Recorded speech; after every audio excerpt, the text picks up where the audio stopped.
Hé papa, enfin je suis soulagé. Plus de douleur d'articulation ni dans la poitrine, plus de fièvre, plus de vertige et je respire normalement. C'est quoi ton secret? Oh mon fils, j'ai beaucoup souffert à cause de ton état de santé inconfortable dû à cette maladie appelée anémie SS. Grâce au centre de recherche scientifique hospitalier NIECA et de son produit BET, ton état de santé s'est amélioré et ton tout dernier examen de l'électrophorèse montrait AA au lieu de SS. BET-SS, c'est un produit rénovateur des cellules sanguines falciformes et très efficace dans le traitement de l'anémie SS. J'ai une santé de fer. Peut-on vraiment guérir de l'anémie SS? Comment attrape-t-on l'anémie SS? Le centre hospitalier de recherche scientifique NIECA, situé sur l'avenue Kisangani numéro 8 dans la commune de Ngaba, référence maison communale de Ngaba, vous attend à bras ouverts et bienvenue à tous pour des solutions efficaces.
Les confessions religieuses de la RDC s'apprêtent à désigner leurs membres à la CENI.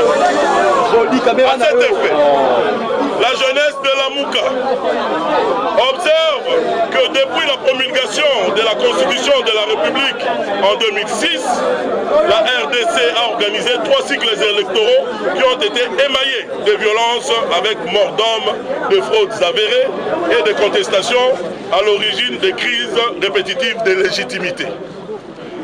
La jeunesse de la Mouka note à l'unanimité qui se dégage, du fait que l'absence de crédibilité des élections en RDC et les contestations qui s'ensuivent fragilisent les institutions de la République et ne permettent point les débats utiles sur le développement de notre pays. La jeunesse de la Mouka constate que le processus ayant conduit à la promulgation de la loi sur la CENI non seulement souffre d'une absence de consensus des parties prenantes, mais aussi se caractérise par des menaces et intimidations exercées sur les chefs des confessions religieuses en vue d'imposer le choix du pouvoir en place. La jeunesse de la Mouka relève que la politisation de la CENI est de nature à préparer le lit de la fraude et à tuer la démocratie dans notre pays.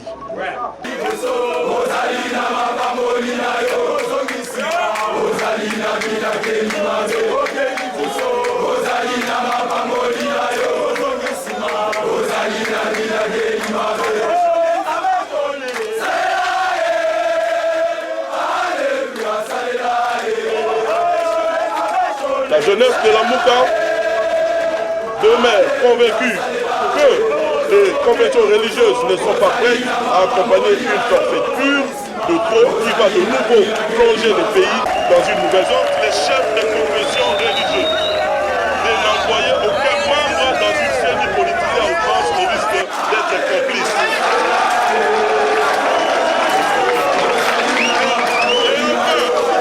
Enfin, la jeunesse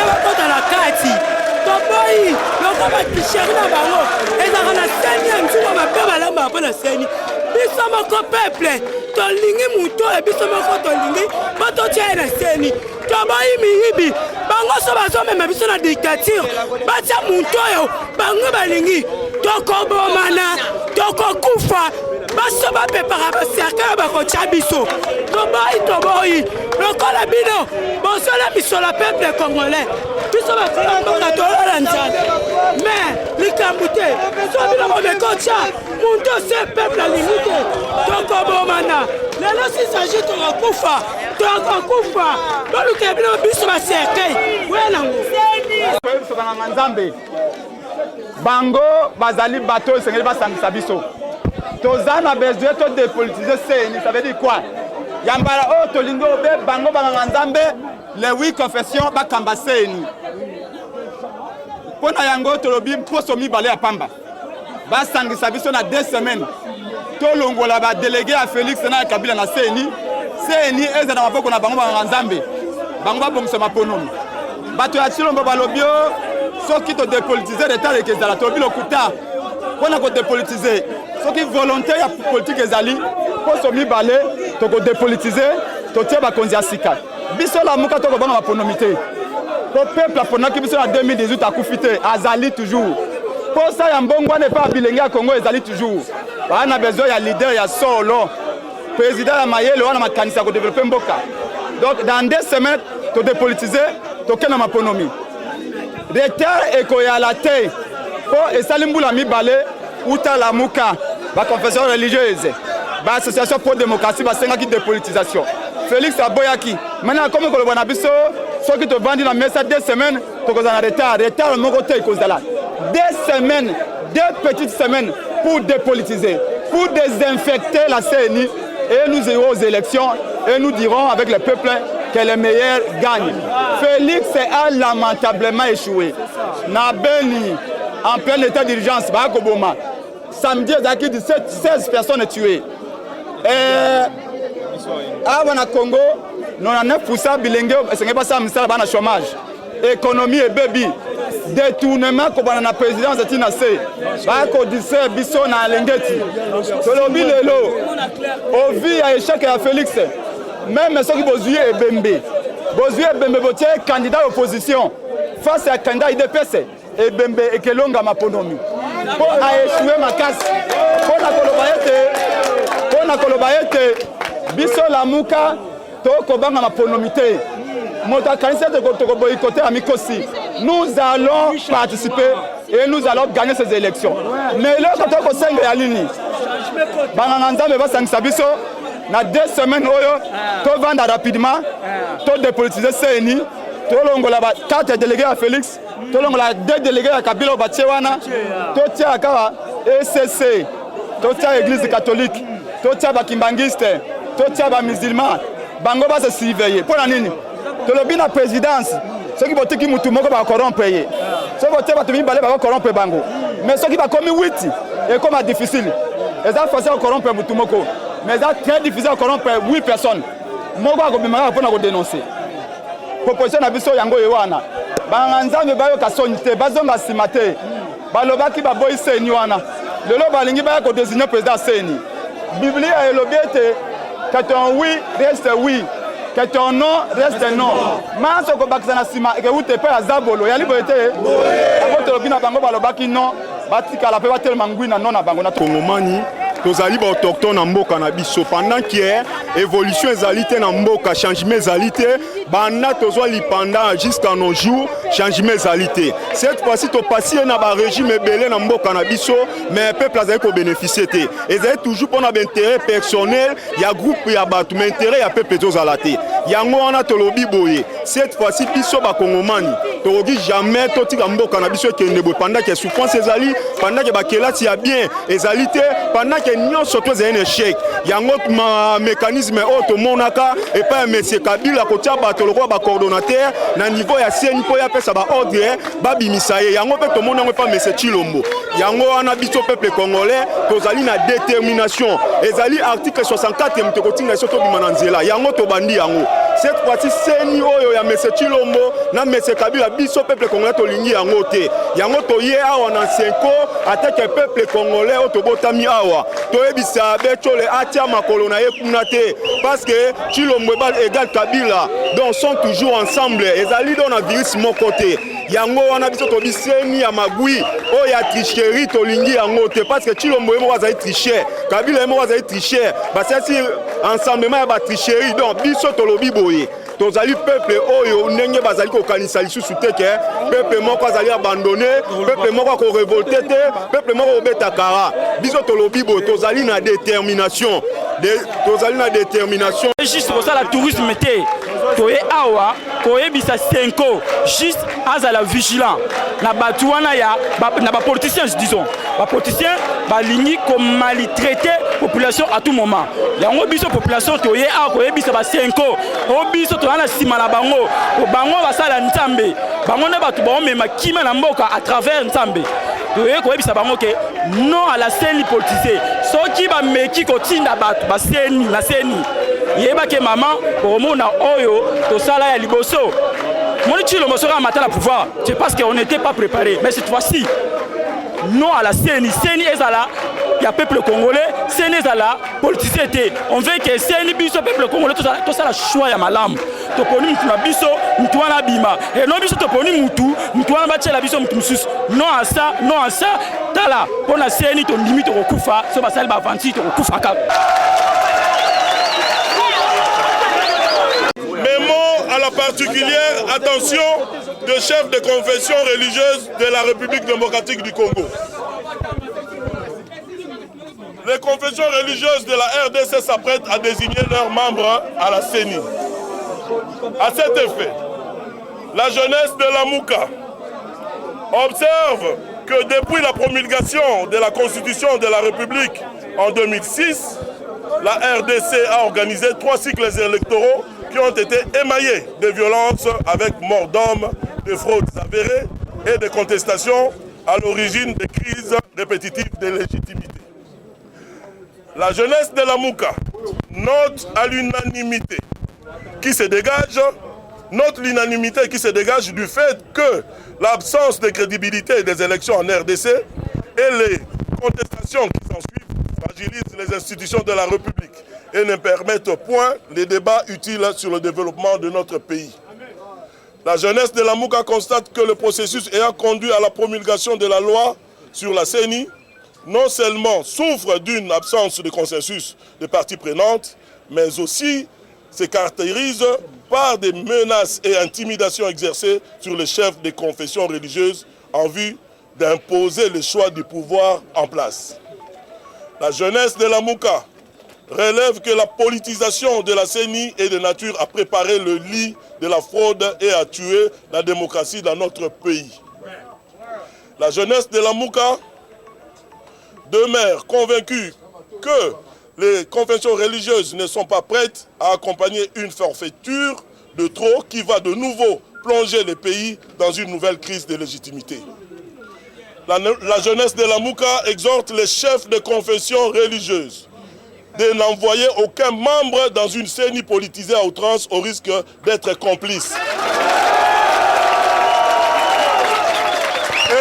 Et enfin, la jeunesse de la Mouka demande par conséquent aux confessions religieuses de soutenir la recherche d'un consensus entre parties prenantes autour des réformes institutionnelles impératives en vue de la tenue des élections impartiales, crédibles et apaisées.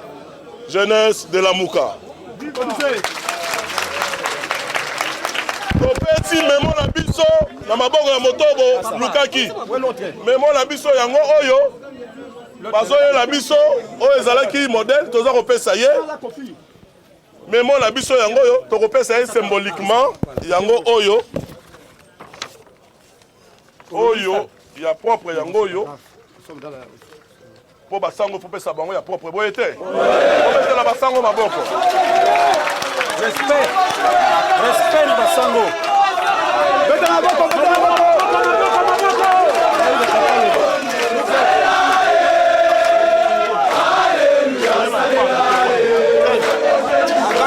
Sabina, prends la parole.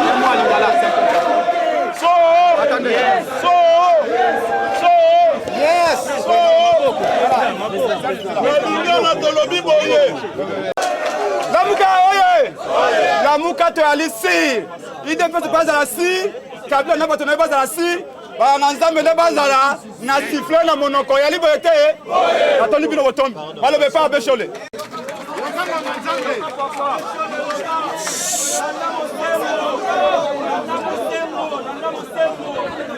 Bon, Papa Sango, topesi yo maloba. Boye kotika memo nayoki ndenge botangi yango nakamati yango memo wana ezali mpona bachef ya confession religieuse lokola tokosangana na bango lelo bozala sur ke na nsima ngonga moke bakozwa yango yanga mosala wana merci. Papa Sango alobi boye alobi lelo baza kosangana baconfession religieuse memo oyo topesi tosengi bango batinda delege te akolakisa yango na baconfession religieuse nyonso boye bozala sur azwi na maboko na ye ndenge bosengi yango osalema boye te.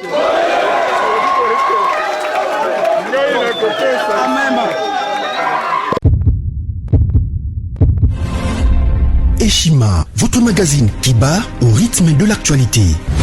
Retrouvez la nouvelle édition. Exclusivité, Barnabé Mwakadi, les recordmen des chiffres. Jamais la forte mobilisation des recettes et les performances de la Direction générale des impôts n'ont défrayé la chronique comme c'est le cas maintenant. Des exploits jamais réalisés sont atteints depuis la nomination du nouveau directeur général Barnabé Mwakadi Mwamba. Classé meilleur élève par l'inspection générale des finances en mobilisant 1100 milliards de francs congolais pour le mois d'avril, le directeur général Barnabé Mwakadi a sorti les grands jeux en mettant en pratique ses 27 ans de carrière au sein de la DGI. Il connaît les secrets des chiffres. En un an, plusieurs avancées sont réalisées. La traçabilité de recettes grâce à la numérisation et la digitalisation de la procédure des déclarations et paiements d'impôts, l'amélioration, les renforcements de capacités humaines et institutionnelles, la lutte contre la fraude fiscale.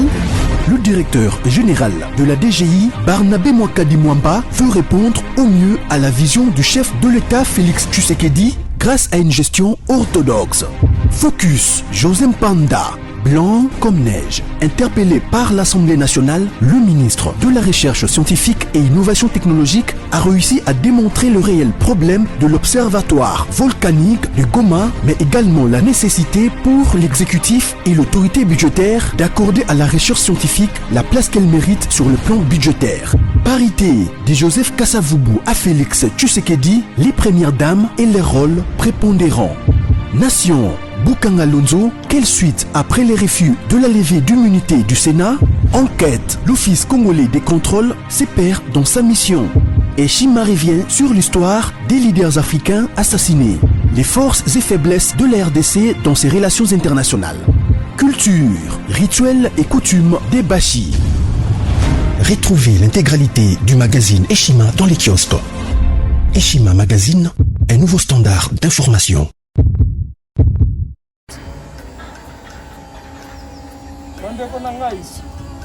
Conteneur yango ezokende le 26 mai lekokanga conteneur kokanga conteneur chaque mois donc next ekozala le 26 mai olingi otinda velo mutuka lise osi otangi biloko tu omemaka na biso benga biso comme ça toya somema biloko totinda na Congo.